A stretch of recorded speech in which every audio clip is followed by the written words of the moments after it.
We staan hier bij de oude bibliotheek in Oostburg, ook wel oud accountantsbureau. Kini Gunst heeft het opgekocht. Ze gaat er een multifunctioneel centrum van maken. En wij gaan binnen even een kijkje nemen wat voor plannen ze er allemaal mee heeft.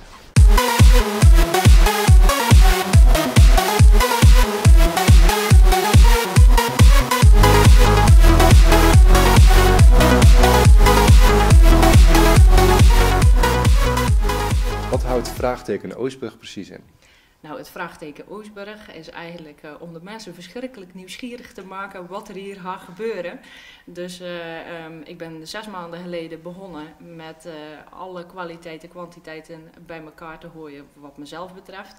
En eigenlijk allerlei dingen te verzamelen wat ik eigenlijk aan levenservaring, studie, stage, werk, noem maar op, heb meegemaakt. En om dat eigenlijk breed in 1 project te gooien wat eigenlijk nog aansluit op de provincie en op de gemeente Sluis. Dus wat eigenlijk groots een meerwaarde heeft voor heel de provincie.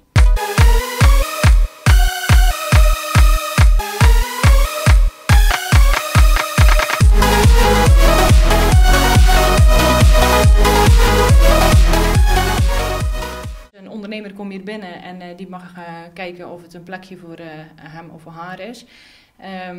Heel de ruimte blijft zoals die nu is. Voor zover is die schoon en opgeknapt. De ene ondernemer wil een laminaatvloer erin, de andere wil een tapijttegel, een kleurtje op de muur, een logo ergens in. Maar dat is volledig naar eigen smaak mag dat ingericht worden. Deze ruimte wordt gebruikt als spreekkamer of een consultatie of zoiets. Hier heb ik bijvoorbeeld een bestemming voor een advocaat in die bijvoorbeeld woensdagmorgen of de woensdagmiddag hier een spreekuur wil houden. En die is gevestigd in Terneuzen en die wil gewoon een extra vestigingsplaats. Dus dan kan ze hier de netwerken ook uitbreiden.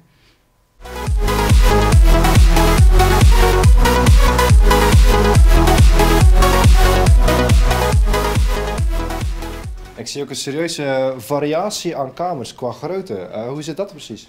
Nou, ik heb 4 verschillende ruimten. En dat is van small, medium, large en extra large.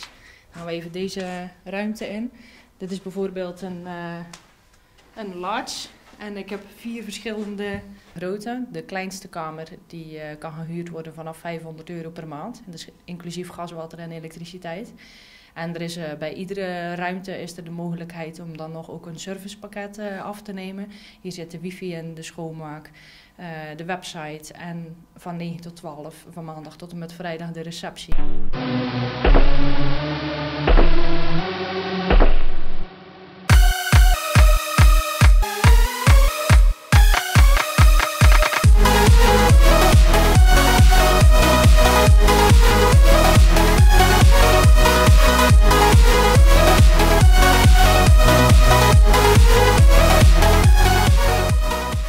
Nou, dat is een hele grote ruimte geworden zoals je ziet.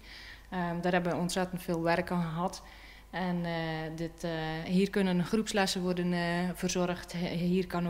Hier kunnen ook ondernemers of ZZP'ers zelf groepslessen geven. Er kan dansles gegeven worden. Je kan het zo gek niet verzinnen. Er kunnen vergaderingen, presentaties, aan teambuilding kan er gedaan worden. Volledig aan de creativiteit van de ondernemers zelf.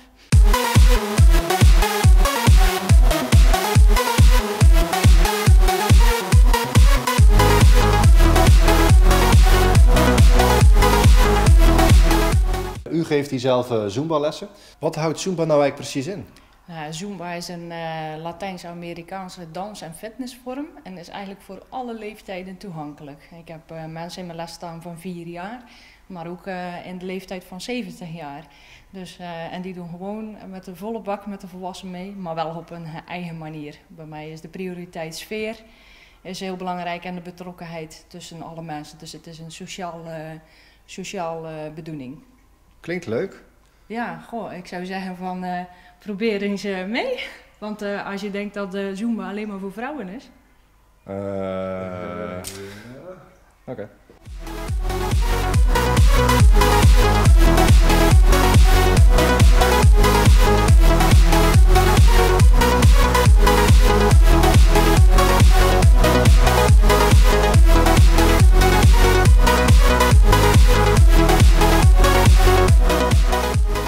Nou, op 18 januari januari hebben we de kijk- en presentatiedag voor ondernemers en vooral voor startende ondernemers, want buiten de genoemde prijzen en zo allemaal en de genoemde mogelijkheden zijn er ook tal van mogelijkheden voor starters. Dus wees gewaarschuwd. Kom lekker 18 januari buurten tussen 7 en half 10 's avonds en u bent van harte welkom op de officiële opening op 1 februari tussen 10 en 5 uur. Dit was Kikker TV, bedankt voor het kijken en tot de volgende keer. Ik ga nog even een paar Zumba lessen nemen, want daar bakte ik ook niet echt veel van.